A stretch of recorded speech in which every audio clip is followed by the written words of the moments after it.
pa na kami ay naglalakad ni Sherry. Hello!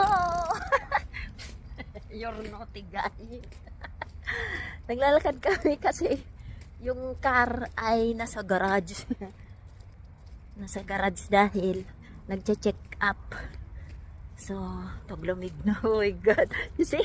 You see? Sige guys, kami.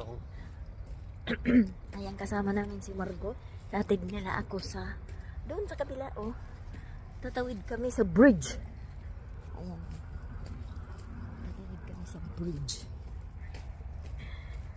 So, maglalakad lang kami. Exercise. Oh, what is that? Our neighbor? No. Ah, I don't know if he's this one. we don't know that one.